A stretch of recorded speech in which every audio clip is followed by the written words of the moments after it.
Assalamualaikum warahmatullahi wabarakatuh. Innal hamdalillah nahmaduhu wa nasta'inuhu wa nastaghfiruh wa na'udzu billahi min shururi anfusina wa sayyiati a'malina. May yahdihillahu fala mudilla lahu ومن يضلل فلا هادي له. أشهد أن لا إله إلا الله وحده لا شريك له وأشهد أن محمدا عبده ورسوله. اللهم صل وسلم وبارك على نبينا محمد وعلى آله وصحبه ومن تبعهم بإحسان إلى يوم القيامة. أما بعد. Ibu bapak jamaah dan kaum muslimin wal muslimat rahimani wa rahimakumullah. Alhamdulillah, pagi hari yang cukup sejuk, kita masih diberi waktu, diberi kekuatan dan kemudahan untuk berzikir kepada Allah, untuk bersujud kepada Allah dalam rangka menunaikan kewajiban kepadanya. Ini semuanya adalah nikmat dan karunia yang diberikan kepada orang-orang yang dipilih oleh Allah Subhanahu wa taala. Termasuk diberi kesempatan pula untuk melanjutkan duduk bersama kita sejenak sembari menunggu waktu awal duha, kita mendengar sebagian bimbingan Islam insyaallah taala. Kita bacakan dari buku Riyadhus Shalihin. Ini semuanya pula nikmat dan karunia yang Allah berikan kepada kita yang mesti kita syukuri. Semoga Allah menjadikan kita hamba-hambanya yang ahli zikir, ahli syukur, dan terus ahli ibadah dengan baik kepada Allah Subhanahu wa taala. Amin. Semoga pula salawat dan salam dilimpahkan kepada Nabi kita yang mulia Muhammad sallallahu alaihi wa ala alihi wasallam, para istri, keluarga, sahabat, dan tentu semua umat Islam yang masih bersabar dan setia memeluk agama ini dengan baik sampai kelak hari kiamat tiba. Hari ini hari Ahad. Ahad apa Pak? Lagi napa? Oh. Nggih. Ahad Kliwon tanggal 20 nomor 7. Iya, 26 atau 27? 26. Cek. Iya, kalau di kalender saya 27. Mungkin masih ada yang 26 memang. Ya kan, kemarin awal Muharramnya juga berbeda. 27 atau 26 Muharram 1448 Hijriah bersamaan dengan 12 Juli 2026. Kita berada di akhir-akhir bulan Muharram, Ibu Bapak. Masih bulan mulia, maka ini juga nikmat yang istimewa yang masih bisa kita gunakan untuk memperbanyak amal kebaikan, mengumpulkan bekal dan pahala dalam rangka menghadap Allah Subhanahu wa taala. Semoga semua kebaikan dan ibadah yang kita lakukan betul-betul menjadi ibadah yang diterima di sisi Allah Subhanahu wa taala, dan semoga kesalahan, kekhilafan dan dosa kita pun mendapatkan pengampunan dari Allah Subhanahu wa taala. Amin. Baik. Napa? Oh, nggih.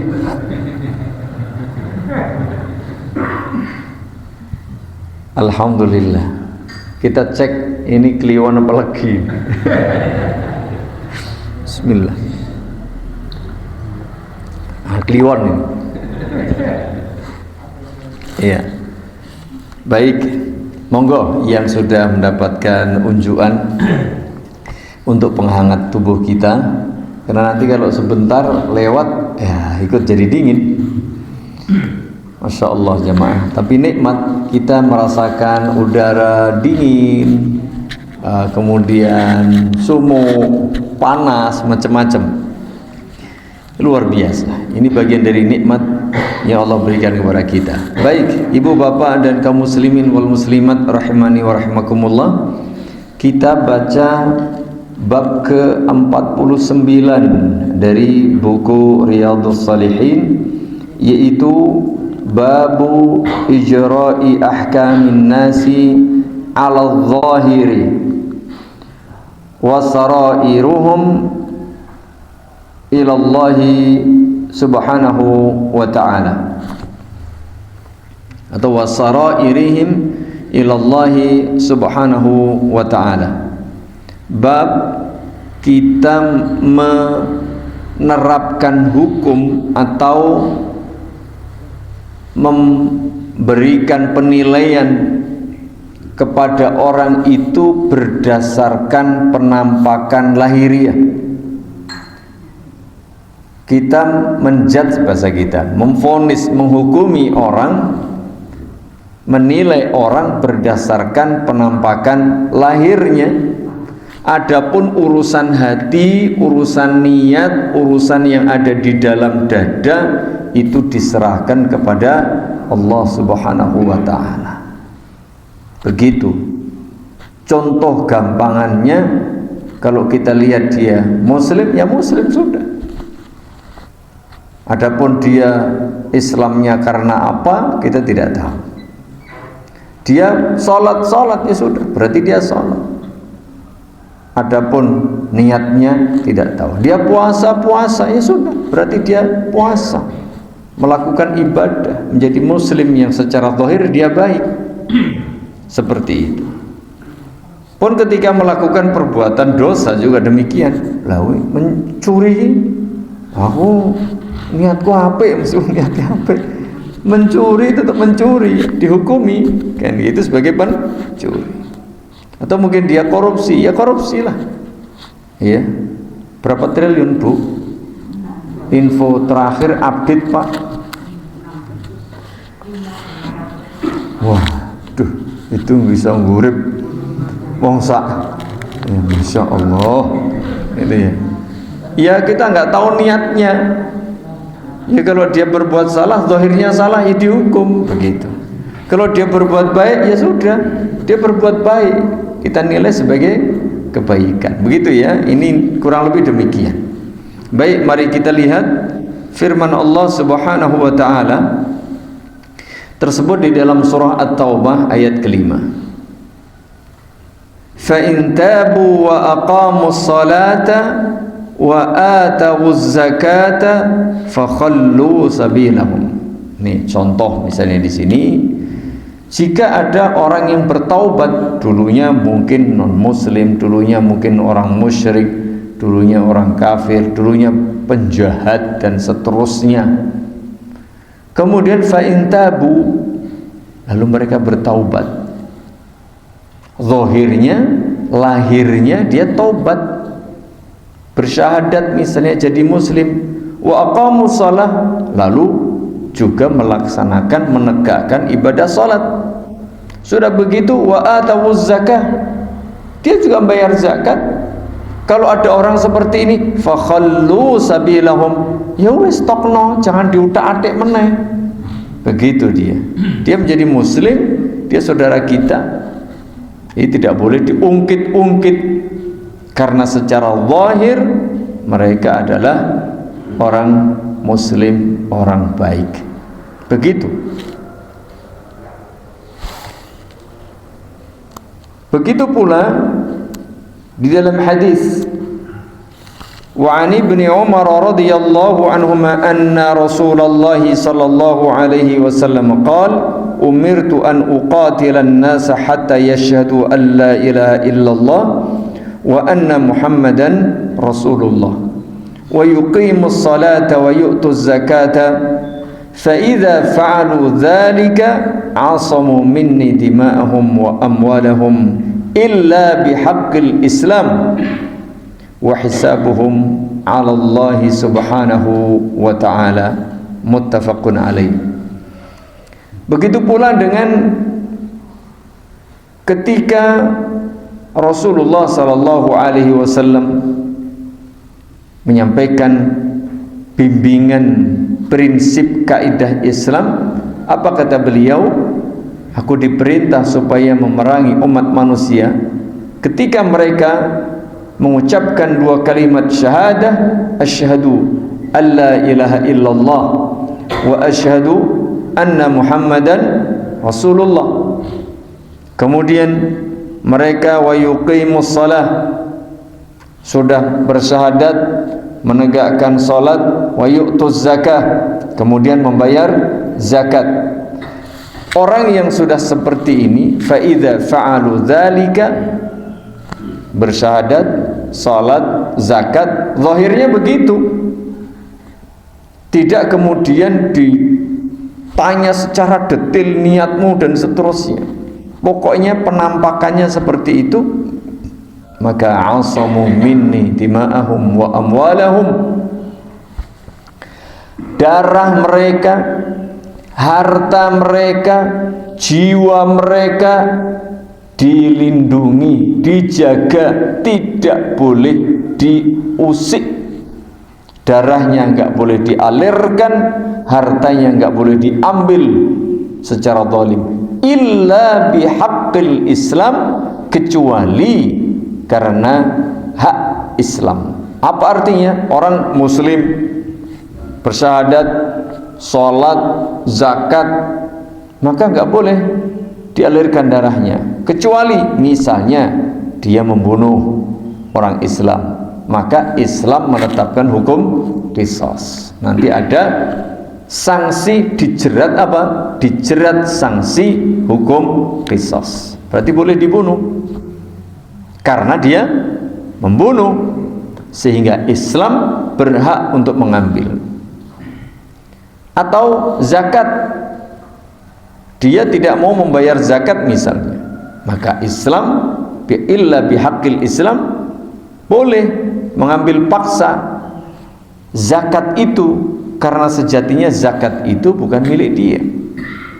Seperti itu. Ini maksud bihaqqil Islam. Ini secara zahir. Wa hisabuhum 'ala Allah subhanahu wa ta'ala. Urusan hati, niatnya itu betul ikhlas karena Allah atau karena sebab lain, karena ini, karena itu, maka serahkan urusan batin, urusan hati, urusan niat kepada Allah subhanahu wa ta'ala, zat yang maha mengetahui. Kita hanya diperintah supaya menerapkan hukum syariat ini sesuai yang tampak kasat mata. Jadi nggak boleh, oh kamu muslimnya cuman pura-pura, nggak bisa. Pokoknya kita ngertinya dia muslim, begitu dia. Kemudian hadis yang lainnya, wa an Abi Abdullah Tariq ibni Ushaym radhiyallahu anhu qala sami'tu Rasulullah sallallahu alaihi wa ala alihi wasallam yaqul man qala la ilaha illallah wa kaffara bima yu'badu min dunillah haruma maluhu wa damuhu wa hisabuhu 'ala Allah ta'ala.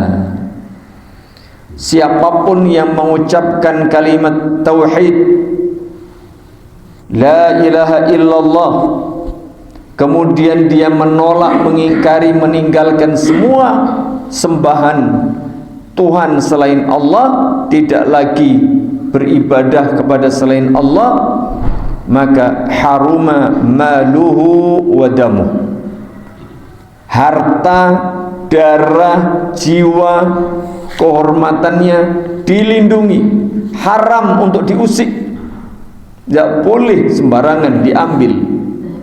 Dan wa hisabuhu 'ala Allah ta'ala, urusan hati bukan urusan kita, tapi serahkan kepada Allah ta'ala. Wa an Abi Ma'bad al-Miqdad ibn al-Aswad radhiyallahu anhu qala qultu li Rasulillah sallallahu alaihi wasallam ara'aita in laqitu rajulan minal kuffar faqtatalna fadaraba ihda yadayya bisayf faqata'aha thumma ladha minni bishajarah faqala aslamtu lillah aqtuluhu ya Rasulullah ba'da an qalaha faqala la taqtulhu faqultu ya Rasulullah qata'a ihda yadayya thumma qala dhalika ba'da ma qata'aha faqala la taqtulhu fa in qataltahu fa innahu bimanzilatika qabla an taqtulah wa innaka bimanzilatihi qabla an yaqula kalimatahu allati qala muttafaqun alaih. Sampai pun ibu bapak ketika dalam kancah peperangan, ini ada kasus Abu Ma'bad al-Miqdad bin al-Aswad bertanya, wahai baginda Rasulullah, perkenankan saya bertanya kepada baginda Rasulullah, jika ada kasus begini, misalnya sedang berperang, berkecamuk, kemudian saya bertemu dengan musuh, bertanding, berperang, kemudian ternyata dalam tanding berperang itu dia memotong tanganku, bisa memutus tanganku, kemudian ya otomatis semakin semangat saya untuk mengejar dia, lalu dia bersembunyi, berlindung di balik pohon misalnya. Setelah saya kejar dalam kondisi terpepet, terpojok, terjepit, apa kata dia? Aslamtulillah, aku sudah masuk Islam.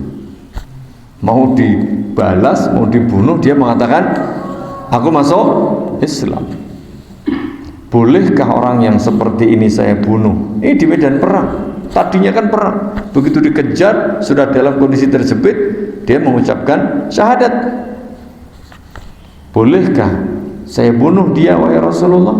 Kan kondisi seperti ini ada kemungkinan besar dia mengucapkan syahadat itu hanya sekedar untuk untuk lari, untuk melindungi diri supaya tidak dibunuh, karena mereka ngerti orang Islam tidak boleh membunuh orang Islam. Apa kata Nabi SAW? Jangan kau bunuh. Islam seperti ini ibu-ibu, karena apa? Melihat zahirnya dia mengucapkan syahadat, begitu dia. Lalu sahabat tadi Abu Ma'bad al-Miqdad ya ngejar lagi, wahai Rasulullah, tapi kan dia sudah memotong tanganku, ya gantianlah, ya. Apalagi dia mengucapkan itu kan kemungkinan besar ya hanya untuk berkelit, menghindar saja, melindungi diri. Apa kata Nabi SAW? Jangan kau bunuh, jangan kau bunuh. Jika kau sampai membunuhnya, nah ini dia, fa innahu bimanzilatika qabla an taqtulah. Kalau kau membunuh dia yang sudah mengucapkan 2 kalimat syahadat, maka ia seperti atau ia berada di dalam kedudukanmu seperti engkau belum membunuh dia. Apa artinya? Sahabat Abu Ma'bad tadi muslim, beriman, ya. Ketika dia membunuhnya berarti dia memiliki kedudukan sebagai orang yang beriman. Wa innaka, dan kau karena membunuh orang yang sudah mengucapkan syahadat, wa innaka biminzilatihi qabla an yaqula kalimatahu allati qala, dan kau meraih kedudukan dia sebelum dia mengucapkan apa yang ia ucapkan. Artinya sebelum dia bersyahadat. Bahaya sekali ibu bapak. Membunuh orang yang berstatus muslim itu hukumnya berat. status hukumnya di sisi Allah Subhanahu wa ta'ala berat. Karena apa? Zahirnya, lahirnya, penampakannya orang tadi sudah mengucapkan 2 kalimat syahadah. Oleh karenanya ini penting Ibu Bapak, kalau kita sudah mengetahui ada seseorang berstatus muslim, ya sudah, nggak boleh dituduh, oh kamu begini. Enggak, muslim ya muslim. Adapun nanti dia kemudian misalnya dia menipu, misalnya dia niatnya menjadi muslim hanya untuk ini dan itu urusan dia sama Allah Subhanahu wa ta'ala. Adapun urusan kita dengan dia, ya kita perlakukan dia sebagai seorang muslim. Dulu Ibu Bapak, pada zaman Rasulullah Sallallahu Alaihi Wasallam pun ada sekelompok atau komunitas orang-orang yang Islamnya sejatinya tidak betul, hanya lahiriah saja, yaitu kelompok atau komunitas kaum munafikun. Nabi paham, Nabi tahu, tapi Nabi Shallallahu Alaihi Wasallam tidak kemudian, wah kamu ya, niatnya nggak betul. Enggak. Karena apa? Karena secara penampakan lahiriah, zahirnya mereka muslim, sehingga diperlakukan, disikapi sebagai seorang muslim. Adapun nanti di akhirat, ya itu urusan dia dengan Allah. Dosa iya, bahkan orang munafik itu disebutkan innal munafiqina fid darkil asfali minan nar. Besok pada hari kiamat masuk neraka bukan hanya neraka biasa, paling bawah. Itu urusan dia sama Allah. Tapi ketika di dunia tetap diperlakukan sebagai muslim, punya hak. Artinya apa tadi? Dilindungi darahnya, dilindungi hartanya, dilindungi kehormatannya. Jadi tidak boleh sembarangan kita begitu. Begitu pula hadis berikutnya.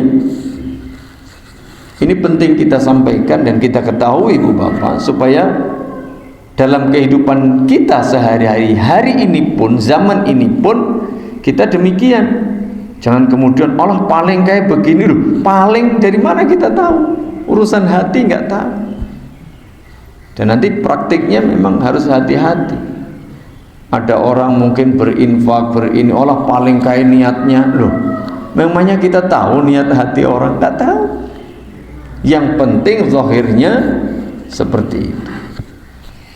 Wa an Usamah ibn Zaid radhiyallahu anhu qala ba'athana Rasulullah sallallahu alaihi wasallam ila al-Huraqah min Juhayna fasabbahna al-qaum ala miyahihim wa haliqtu ana wa rajulun min al-ansar rajulan minhum فلما غشيناه قال لا إله إلا الله فكف عنه الأنصاري وطعته برمحي حتى قتلته. Nah, ini ada kasus dulu sumpah terlanjur Ibu Bapak, ada kasus terlanjur. فلما قدمنا المدينة بلغ ذلك النبي صلى الله عليه وسلم فقال لي يا أسامة أقتلته بعدما قال لا إله إلا الله قلت يا رسول الله إنما كان متعوذا فقال أقتلته بعدما قال لا إله إلا الله فما زال يكررها علي حتى تمنيت أني لم أكن أسلمت قبل ذلك اليوم. Dulu ada kisah Ibu Bapak, Usamah bin Zaid saat itu masuk atau ditunjuk juga menjadi salah satu pasukan perang yang dikirim oleh Rasulullah Sallallahu Alaihi Wasallam ke daerah Huraqah di wilayah suku Juhayna untuk memerangi mereka. Kemudian para sahabat pasukan yang tergabung dalam pasukan khusus tadi menyerang mereka pada waktu subuh. Nah, salah satu strategi perang itu serangan Fajar. Sampai hari ini terkenal serangan Fajar. Kapan Bu serangan Fajar? Mosok serangan Fajar nunggu Maret? Bapak-bapak nyerang Fajar kapan saja. Ya, bapak-bapak kalau nyerang ibu kan kapan saja, setiap hari boleh serangan Fajar kan. Atau ya biasanya kalau hendak itu juga ada serangan Fajar. Tapi kalau sejarah dulu, itu dia serangan Fajar di Yogyakarta yang waktu itu dipimpin oleh siapa? Dulu pangkatnya masih apa? Letnan. Letkol apa letnan? Letkol. Soeharto belum jadi jenderal, belum jadi presiden. Kembali, jadi begitu diserang waktu subuh. Kemudian ternyata ada salah seorang di antara mereka yang dikejar oleh Usama bin Zaid bersama salah satu anggota dari kalangan Ansor. Nah, ketika ketangkep sudah hendak dibunuh, tiba-tiba dia mengucapkan la ilaha illallah. Ya sepintas itu kan kita jadi ngerti ya lah, paling-paling dia cuman menghindar kan supaya tidak dibunuh, karena mereka ngerti kalau bersyahadat aman. Nah, menurut Usama ini hanya berlindung saja, berkelit saja, kan begitu. Sahabat dari kalangan Ansor menahan diri, tapi Usama wah ndak, ini paling cuman begitu.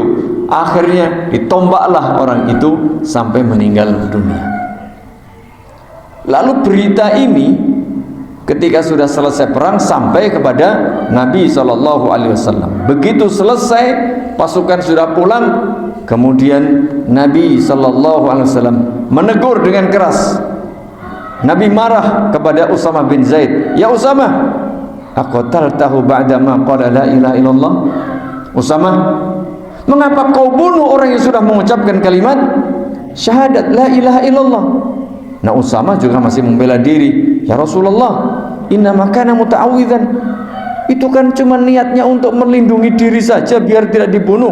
Nabi mengulang lagi, qataltahu ba'dama qala la ilaha illallah. Pokoknya kowe wis mateni wong yang sudah mengucapkan syahadat. Usama membela diri, balani meneh Nabi. Ya. Fama zala yukarriruha. Nabi mengulang-ulang kalimat itu untuk memberikan penegasan kepada Usama bahwa apa yang kamu lakukan adalah sebuah kesalahan. Sampai seperti ini loh ibu bapak, Islam itu menghargai orang, memuliakan. Islam itu seperti ini. Artinya ketika orang itu sudah masuk Islam, itu mulia. Urusan dia berbuat ini berbuat itu urusan dia dengan Allah. Tapi dia sebagai pribadi, dia adalah muslim yang harus dimuliakan. Tidak boleh diusik, tidak boleh dizalimi, hartanya dirampas, diambil tanpa, nggak boleh. Apalagi nyawanya cuma satu tadi, ditombak, ya nggak boleh. Begitu dia. Sampai-sampai Usama itu hatta tamannaitu anni lam akun aslamtu qabla dzalikal yaum. Sehingga aku berangan bahwa aku belum masuk Islam saat itu. Saking apa? Menyesal sekali dia. Begitu dia. Wa fi riwayatin faqala Rasulullah sallallahu alaihi wasallam, aqala la ilaha illallah wa qatalta? Hai Usama, apakah dia sudah mengucapkan la ilaha illallah lalu kau juga masih membunuhnya? Qultu ya Rasulullah inna maqalaha khaufan minas silah. Wahai Rasulullah, dia mengucapkan syahadat itu karena takut ditombak saja. Lalu Nabi menyatakan, afala syaqaqta an qalbihi hatta ta'lama aqalaha amla?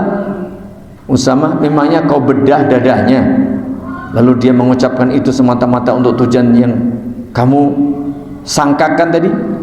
Famazala yukarriruha hatta tamannaitu anni aslamtu yawma id. Begitu diulang-ulang lagi oleh Nabi sallallahu alaihi wa ala alihi wasallam.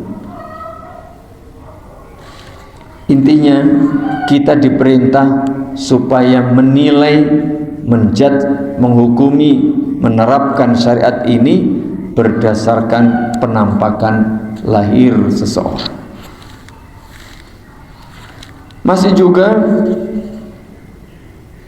hadis wa an Jundub ibni Abdullah radhiyallahu anhu anna Rasulullah sallallahu alaihi wasallam ba'atha ba'than minal muslimina ila qaumin minal musyrikin.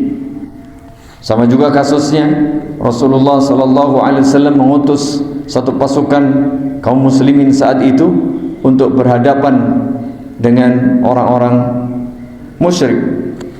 Wa annahum iltaqau fakana rajulun minal musyrikin idza syaa'a an yaqsida ila rajulin minal muslimin qasada lahu faqatalah wa anna rajulan minal muslimin qasada ghaflatah wa kulluna natahaddatsu annahu Usama ibn Zaid falamma rafa'a alaihi sayf qala la ilaha illallah faqatalahu فجاء البشير إلى رسول الله صلى الله عليه وسلم فسأله أخبره حتى أخبره خبر الرجل كيف صنع فدعاه فسأله فقال لما قتلته فقال يا رسول الله أوجع في المسلمين وقتل فلانا وفلانا وسمى له نفرا وإني حملت عليه فلما رأى السيف قال لا إله إلا الله قال رسول الله صلى الله عليه وسلم أقتلته قال نعم فكيف تصنع بلا إله إلا الله إذا جاءت يوم القيامة قال يا رسول الله استغفر لي قال وكيف تصنع بلا إله إلا الله إذا جاء يوم القيامة فجعل لا يزيد على أن يقول كيف تصنع بلا إله إلا الله إذا جاءت يوم القيامة. Ini sama tadi kisahnya, tetapi diceritakan oleh orang lain, bukan Usama. Kisahnya ketika Usama tadi membunuh orang yang sudah mengucapkan kalimat la ilaha illallah, lalu berita itu sampai kepada Nabi. Ditanyalah dia, Usama, kau membunuh orang yang sudah mengucapkan la ilaha illallah? Ya, tapi tadi dia sudah begini begitu dan seterusnya. Ya, kamu membunuh orang yang sudah mengucapkan la ilaha illallah, meskipun dia dalam rangka menghindar tadi, tidak boleh. Meskipun sebelumnya dia sudah membunuh kaum muslimin, habis itu dia ketangkep, ya, mau dibunuh, mengucapkan la ilaha illallah, tetap tidak boleh. Lalu Usama mengatakan, wahai Rasulullah, mohonkan ampun untukku. Nabi mengulang lagi, bagaimana yang akan kau perbuat? Kaifa tasna'u bila ilaha illallah idza ja'at yaumul qiyamah? Apa yang akan kau lakukan besok pada hari kiamat saat kalimat la ilaha illallah itu datang menjadi saksi? Berarti kau membunuh orang yang sudah mengucapkan syahadat. Berat ibu bapak. Membunuh orang Islam itu hukumannya berat. Meskipun orang Islamnya mungkin dia ya jahat begitu, ya, tapi dia kan muslim. Sejahat-jahat orang Islam itu orang baik ibu bapak, ya, karena dia muslim. Zahirnya begitu. Ini loh, jadi penting ketika Allah Subhanahu wa taala menyatakan innamal mu'minuna ikhwatun, sesungguhnya orang beriman itu bersaudara. Dalam hadis Nabi SAW menyatakan al-muslimu akhul muslim, orang Islam itu bersaudara. Masa tega membunuh seduluri dewi, kan begitu. Oh nani jahat lah, ya meskipun jahat-jahat masmu dewi, adikmu dewi misalnya, masa tega? Logikanya begitu loh Bapak. Jadi luar biasa, keimanan itu sejatinya membuat kita betul-betul saling bersaudara, saling mencintai, saling menyayangi. Meskipun tadi tidak kenal, memang tidak ada hubungan nasab, tapi ada muslim. Ikatan ukhuwah Islamiyah, ukhuwah imaniyah itu lebih besar, lebih kuat daripada sekedar kekerabatan. Jadi ini penting untuk diperhatikan, jangan sampai dalam praktik kita sehari-hari kemudian ya menzalimi sesama muslim, apalagi sekedar beda bukan pendapat, beda tim yang di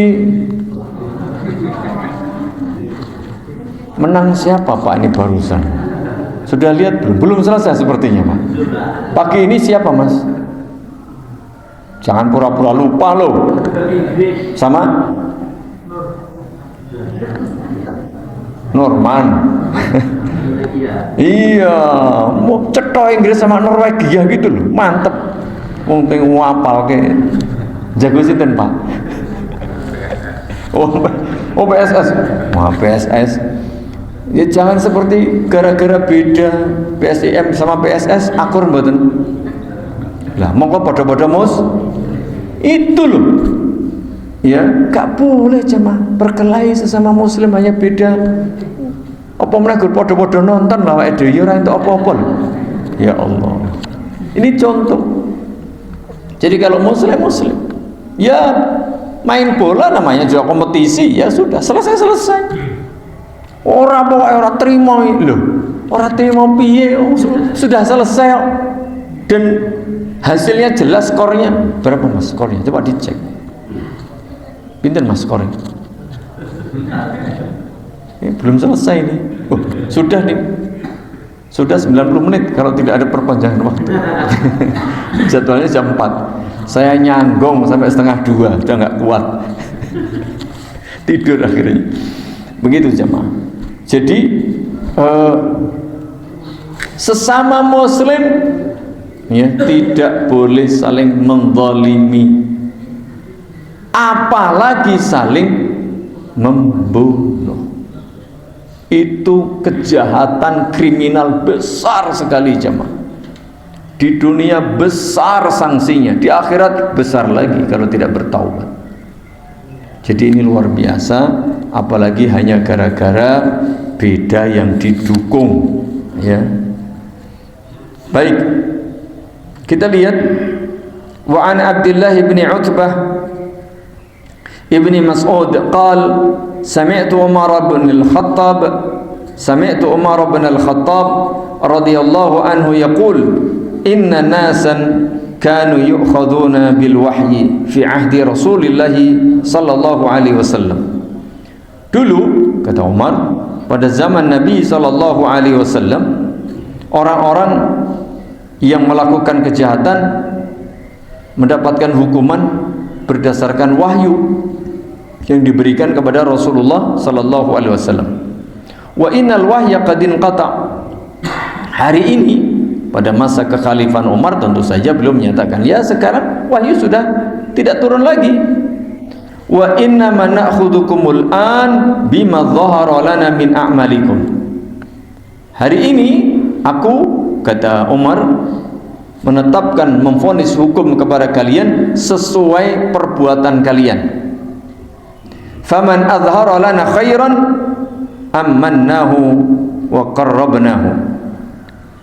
Orang yang secara lahirnya, status zahirnya dia menampakkan kebaikan, menunjukkan kebaikan, kami pun catat, ya kami sikapi dengan kebaikan. Walaysa lana min sariratihi syai'. Kami tidak akan mencari tahu apa yang ada di dalam hatinya. Jadi begitu. Kalau Nabi mungkin dikasih tahu, oh ada wahyu tertentu, oh ini penjahat dan seterusnya. Tapi kalau kita nggak tahu, ya, apalagi termasuk sekali Umar pun sebagai khalifah pun tidak boleh sewenang-wenang. Ini penting jemaah. Kalau jadi pemimpin, jadi pejabat, jadi penguasa, tidak boleh sewenang-wenang. Pokoknya nggak bisa. Umar saja nggak boleh, nggak berani. Untuk urusan hati tidak bisa. Yang penting kita nilai, kita sikapi sesuai dengan penampakan lahiriahnya. Dia menunjukkan kebaikannya, sudah. Allahu yuhasibuhu fi sarirati. Urusan hati, urusan niat, apa yang ada di dalam benak, itu urusan Allah Subhanahu wa ta'ala. Biar Allah nanti yang menghisapnya, biar Allah yang membalasnya. Wa man adhara lana su'an lam na'manhu wa lam nusaddiqhu wa in qala inna sariratahu hasanah. Nah, sebaliknya orang yang menampakkan kejahatan, zahirnya, penampakannya yang tampak dia pelaku kejahatan, dia orang jahat, dia orang jelek, ya kami sikapi. Udah, Anda mencuri, Anda merampok misalnya, Anda bohong, Anda begini, ya sudah, dihukum sesuai dengan kejahatan yang ia lakukan. Meskipun bisa jadi dia berkelit, oh tapi niatku baik, ya sudah, urusan niat itu urusanmu dengan Allah. Tapi yang jelas penampakan lahirnya kamu berbuat jahat, ya dihukumi, dihukum. Misalnya dia tadi mencuri dan seterusnya, lalu sudah memenuhi syarat potong tangan, potong tangannya misal. Atau sebaliknya orang yang dia berniat jahat misalnya, tapi dia menampakkan kebaikan, ya sudah dihukumi sebagai orang baik. Begitu. Mengapa jamaah? Karena kita tidak tahu urusan hati. Itu hanya Allah yang maha tahu. Ibu bapak jamaah yang mudah-mudahan dirahmati Allah Subhanahu wa ta'ala, ini tadi kaitannya dengan bagaimana kita bersikap kepada orang. Karena yang kita tahu ya sebatas lahiriah, maka itu yang menjadi dasar kita menyikapi dia. Jangan mencari-cari yang tidak kita ketahui, kan begitu.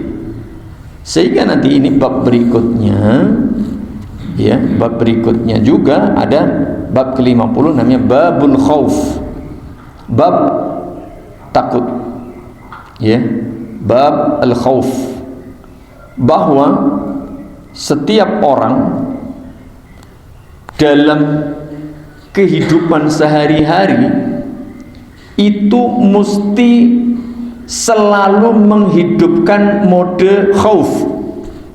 Jangan dimatikan, supaya selalu aktif. Termasuk nanti ada ar-raja wal khauf, punya harapan, punya asa, ya, di satu sisi, di sisi lain punya takut, khawatir, jangan-jangan begini begitu. Ini yang harus selalu diaktifkan, di-on-kan dalam benak pribadi setiap muslim dalam perjalanan hidupnya. Ketika kita semua ini sedang berjalan, ibu bapak, menuju Allah.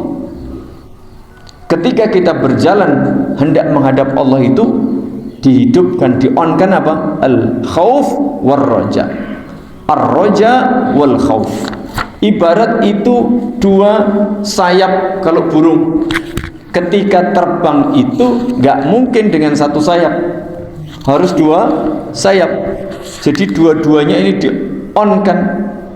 Dan nanti juga disebutkan bab berikutnya ar-raja. Ini luar biasa, Imam Nawawi membuat bab seperti ini sistematikanya. Ketika tadi misalnya kita menyikapi orang, ya sesuai zahirnya saja. Apa kamu nggak takut nanti kalau kamu salah melakukan sesuatu hanya gara-gara zon, gara-gara dugaan, prasangka? Tidak. Lakukan sesuatu, sikapi orang lain berdasarkan argumen. Argumennya apa? Lah, dia berbuat baik, ya sudah, berarti dia baik, selesai. Tapi mungkin, jangan mungkin, kan gitu. Tetapi lihat dia zahirnya, karena bisa jadi tadi salah lalu mendapatkan sanksi yang besar. Kata Nabi, kau membunuh, qataltahu ba'da ma qala la ilaha illallah. Kau berani membunuh orang setelah dia mengucapkan la ilaha illallah. Tapi kan, lah jangan tapi, gak ngerti hati. Jadi khawatir, takut, jangan-jangan nanti justru dia betul-betul beriman. Kan berbahaya ibu-ibu, bapak-bapak. Jadi luar biasa, ini ada susunannya. Kemudian kita diperintah supaya menerapkan hukum menyikapi orang sesuai dengan penampakan lahir. Kemudian ada bab berikutnya babul khauf, nanti bab berikutnya bab ar-raja. Dalam beribadah, dalam melakukan segala hal, dua hal ini seperti dua sayap burung.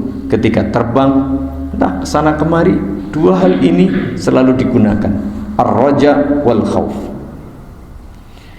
Allah Subhanahu wa taala menyatakan di dalam potongan ayat surah Al-Baqarah ayat 40, wa iyaya farhabun, dan hanya kepadaku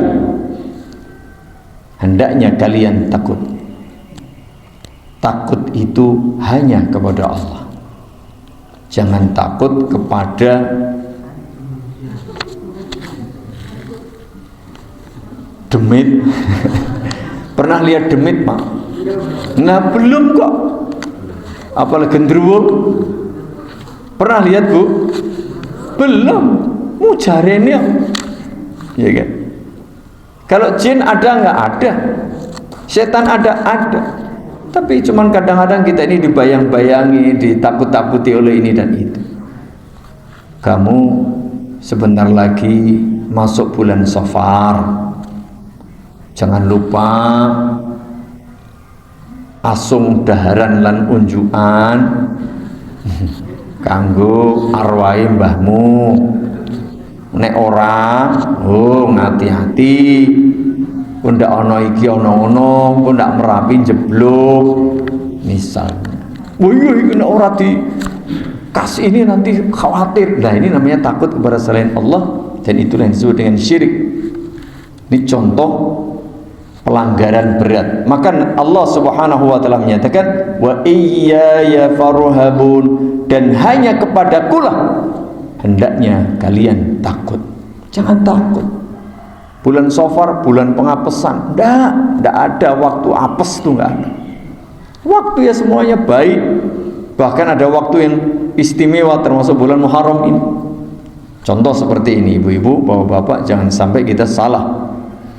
Begitu pula inna batasya rabbika lasyadid, sungguh siksaan, ancaman siksaan Allah itu betul-betul berat, menyakitkan, keras. Jangan sampai kemudian kita melakukan pelanggaran sehingga nanti apa? Sehingga kita terjerumus ke dalam perbuatan dosa yang mendapatkan ancaman sanksi yang berat dari Allah Subhanahu wa taala. Kalimat-kalimat seperti ini hendaknya membuat kita takut. Apa artinya? Jangan melakukan sesuatu sembarangan. Jangan hanya karena praduga, dugaan, sepertinya, kayaknya, mungkin, tidak. Ini menyikapi sesuatu berdasarkan argumen, berdasarkan bukti, berdasarkan dalil. Seperti itu dalam prinsip. Sebagaimana tadi, lu bukti ini dia mengucapkan syahadat kok. Tapi kan, tapi mungkin, jangan mungkin. Yang pasti jelas dia membaca syahadat. Contohnya seperti ini, Bu. Jadi mudah untuk kita paham.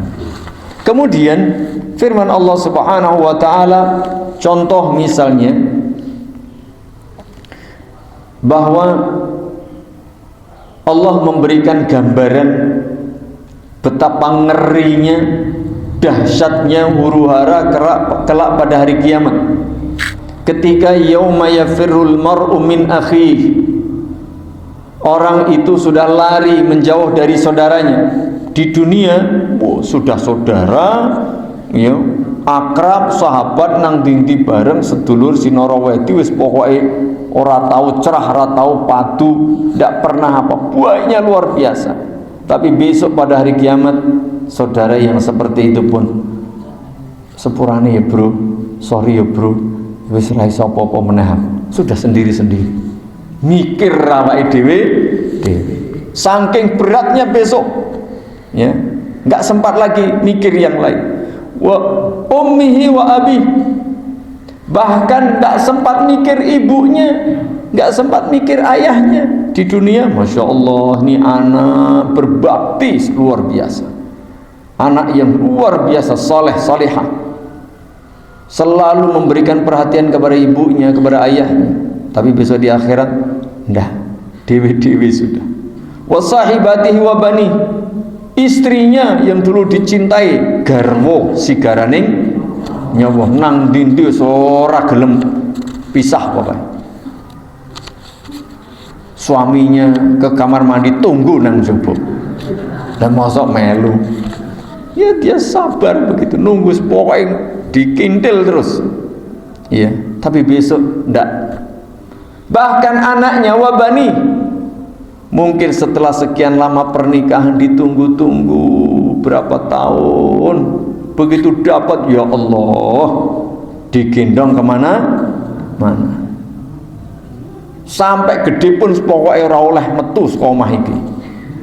Ya, pokoknya nggak boleh pindah, nggak boleh kemana-mana. Besok tidak. Likulli imri'in minhum yawma idzin sya'nun yughni. Setiap orang besok pada hari kiamat sibuk ngurusi dirinya sendiri. Mengapa ibu bapak? Saking dahsyatnya, ngerinya, sebegitu menakutkan kondisi huru-hara hari kiamat. Itu gambaran supaya apa? Yo ngeri tenan. Nek ana awes sae nang kene nang donya isih ono kancane. Ya. Mungkin begini begitu, ada lindu, ada temennya, ada ini, ada temennya, masih sama-sama iso ya saling curhat. Besok di akhirat enggak. Sampai pun orang paling dekat, sampai pun orang paling baik di dunia, ora iso wis. Sendiri-sendiri, saking beratnya kondisi di akhirat.